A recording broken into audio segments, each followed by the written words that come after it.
Hello everyone, welcome back to my channel. कल XAT है, तो मैंने सोचा एक वीडियो रिकॉर्ड कर लेता हूँ जिसमें मैं अपनी अटेम्प्ट स्ट्रैटेजी को एक्सप्लेन करूँगा।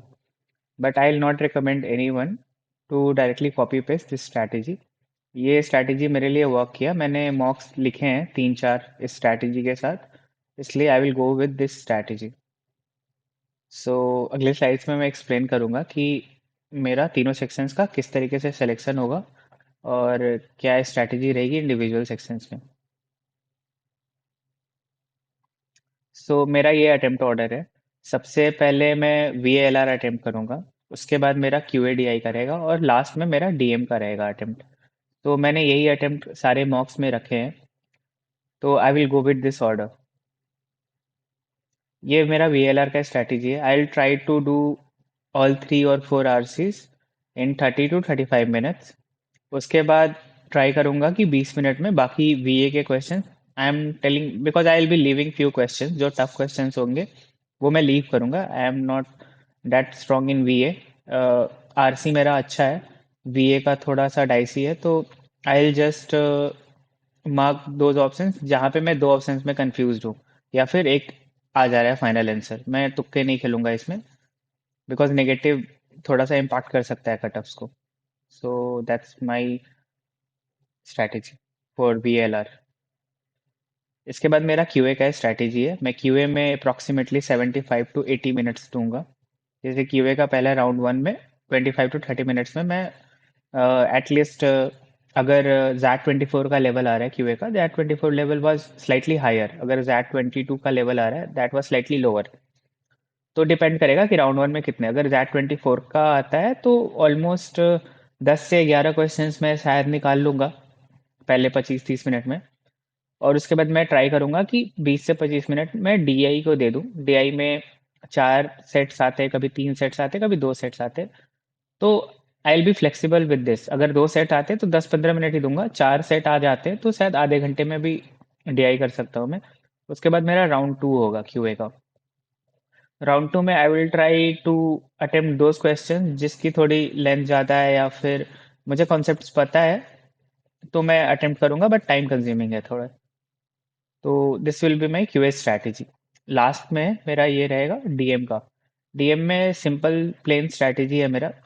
सबसे पहले राउंड 1 में छोटे छोटे सेट्स करूंगा, देन राउंड 2 में थोड़े बड़े सेट्स है जो वो अटेम्प्ट करने का ट्राई करूंगा। और एक मेजर थिंग है डीएम में, डोंट ओवर थिंक। अगर कंफ्यूज हो रहे हो, पूरे मतलब कोई भी ऑप्शन समझ में नहीं आ रहा है, तो then leave that set and leave that question, move ahead. अगर आप दो ऑप्शंस में कंफ्यूज हो रहे हो तो it's okay to mark one and move ahead, don't waste too much of time. अगर आप लोग बहुत ज़्यादा टाइम वेस्ट करोगे ना, तो फिर ये कैट जैसा पेपर हो जाएगा, जैक नहीं रहेगा। अगर आप फिर वो एक सेट में मान लो कि आप 15 मिनट दे रहे हो, 20 मिनट दे रहे हो कंफ्यूज हो के, तो फिर वो आप पे बहुत प्रेशर डालेगा, तो फिर बहुत रश करना पड़ेगा आगे जाके। तो I will recommend leaving questions is good. और अगर आप दो ऑप्शंस में कंफ्यूज हो रहे हो और, तो बहुत ज़्यादा देर मत लगाना। अ, हल्का लॉजिक लगाने में टाइम देना, but don't over do, don't over think, mark it and move on, simple. ये फाइनल मेरा मैसेज ये है कि don't be adamant with your strategy. And इसका मतलब ये है कि अभी हो सकता है जैक 24 का लेवल बहुत अलग था, 23 का बहुत अलग था, इस बार कुछ अलग पेपर आ जाए। हो सकता है कि डीएम में ही एक डीआई का सेट डाल दे वो, और क्यूए में एक एलआर टाइप का सेट डाल दे। हो सकता है, देयर आर चांसेस। आप अपने स्ट्रैटेजी को उस तरीके से ट्वीक कर लेना एग्जाम में, डोंट पैनिक। अगर कुछ नए तरीके के क्वेश्चन दिख रहे हैं, वो सबके लिए नया होगा, तो it's not unique for you.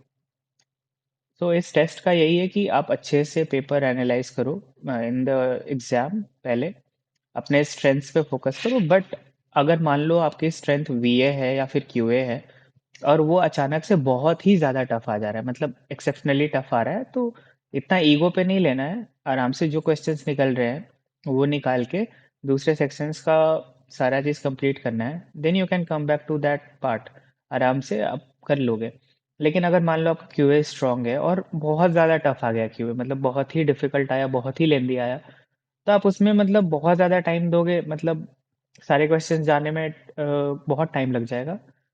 तो I will suggest move on, इतना नहीं करते, आराम से VALR कर लो, DM कर लो, देन QA। अपोजिट केस भी हो सकता है, किसी का VA बहुत स्ट्रांग होगा लाइक, और सारे पैसे से abstract आ जाए, क्वेश्चंस बहुत ही अजीब आ जाए, सारे क्लोज ऑप्शंस आ जाए, बहुत दिक्कत हो एलिमिनेट करने में। तो आप इनिशियल स्टेज में जितने बन रहे हैं बना के आगे बढ़ के बाकी दोनों सेक्शन से जितने अटेम्प्ट हो रहे हैं वो कर लो, फिर वापस आ जाओ। अगर वो टफ है तो कट ऑफ बहुत नीचे जाता है, और 99 परसेंटाइल के लिए बहुत मार्क्स नीचे चला जाता है।